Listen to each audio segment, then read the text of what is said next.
rapporteur. Je viens dans le cadre de notre travail concernant le corridor Lobito. Déjà, j'aimerais très brièvement parler de ce que c'est le corridor Lobito.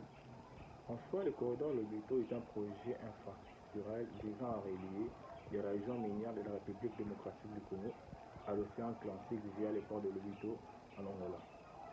Et je tiens aussi à préciser que le projet ne touche pas seulement la République démocratique du Congo, mais y compris la Zambie et l'Angola.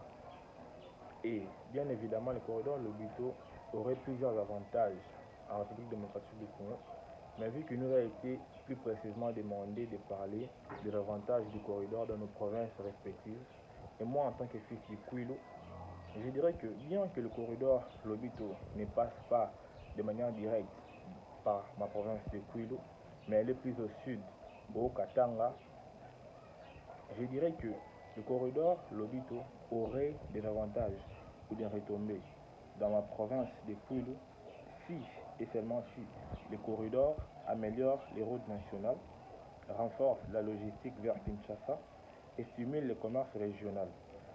Car la province de Kwilu est une province fortement connue en agriculture, notamment dans sa production de manioc, de maïs, d'huile de palme et d'arachide. Alors, le corridor Lobito permettra que ces produits puissent plus facilement atteindre Kinshasa, la capitale, être transformés et puis exportés, et également attirer des investisseurs agro-industriels. Alors, le corridor Lobito aura des avantages dans ma province de Kwilu car il y aura plus de marchés et plus de revenus pour les agriculteurs. 2. Le corridor Lobito améliorera les infrastructures car souvent, lorsqu'un corridor est construit, les routes secondaires sont améliorées et les zones proches des grands bénéficieront plutôt d'investissements et les banques et les entreprises s'implanteront. Alors si l'État congolais modernise plutôt la connexion vers l'ouest du pays, le Kwilu pourrait plutôt avoir de meilleures routes vers Kinshasa et facilitera aussi les transports des produits qui seront cultivés dans ma province.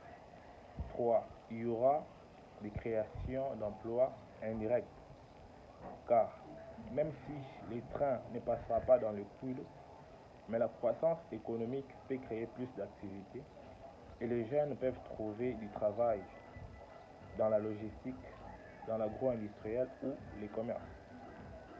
Alors, je dirais que le corridor Lobito n'est ni moins avantagé ou avantagé directement en province de Kwilu, mais je le dirais au conditionnel car le corridor Lobito pourrait s'avérer avantagé à la province de Kwilu que si et seulement si les autorités investissent aussi dans les routes provinciales et si, bien évidemment, il y a une bonne gouvernance des projets du corridor et si la production locale est modernisée.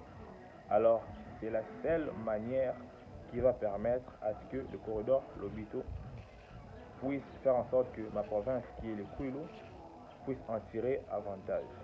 Merci.